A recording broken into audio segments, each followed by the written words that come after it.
Bonjour à tous, bienvenue dans ce tutoriel Elistat dans lequel nous allons étudier le module plan d'expérience, dans lequel nous allons construire un plan de Taguchi et tenter de prédire avec notre micro-ondes quels sont les paramètres pour faire un thé à 63 degrés.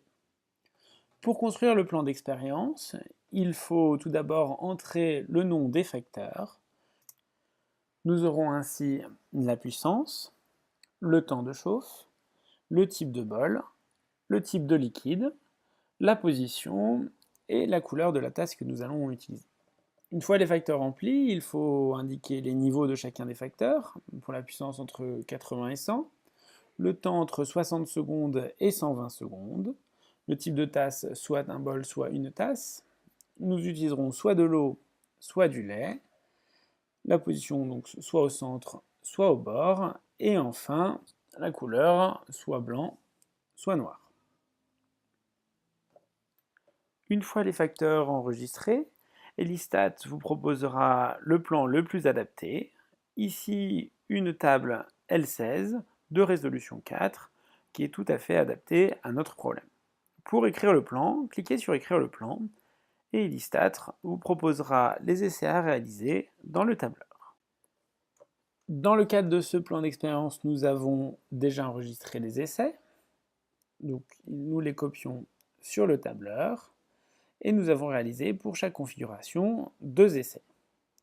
Pour analyser le plan d'expérience, cliquez sur Analyser. Les facteurs X ont été précochés par Elistat, il suffit de cocher la température et d'indiquer que nous avons 2 répétitions. La fenêtre d'analyse apparaît et nous voyons les 2 principaux facteurs que sont le temps et la puissance, alors que les autres facteurs n'ont finalement assez peu d'influence sur la réponse. Pour aller plus loin dans l'analyse, nous pouvons cliquer sur Student et affiner le modèle en ajoutant ou supprimant des facteurs de manière manuelle. Pour le faire de manière plus rapidement, nous pouvons cliquer sur Analyse en mode décroissante et Elistat vous proposera un modèle. On peut valider ce modèle de manière statistique en comparant les valeurs prédites par le modèle et les valeurs mesurées. Il y a effectivement une bonne corrélation. Le Pareto des facteurs nous montre que la temps et la puissance sont les facteurs les plus influents. Et enfin, si l'on clique sur résidus, on observe que les résidus ont une loi normale, ce qui est de bonne augure pour notre modèle.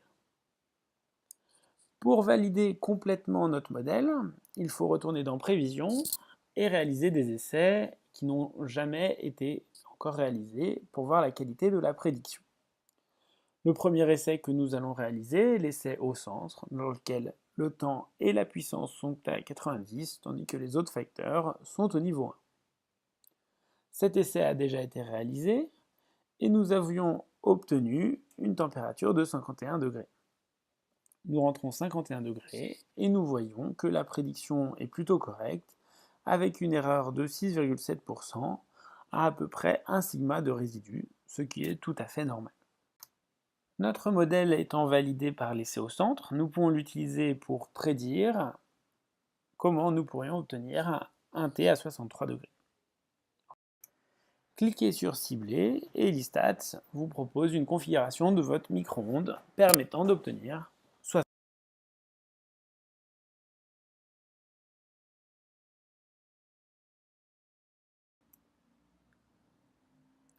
L'essai a été réalisé et nous avons obtenu une température de 61 degrés.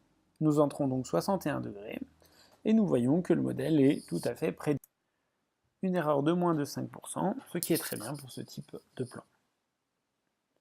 Voilà, notre modèle est désormais validé et nous pouvons l'utiliser pour prédire d'autres types de températures.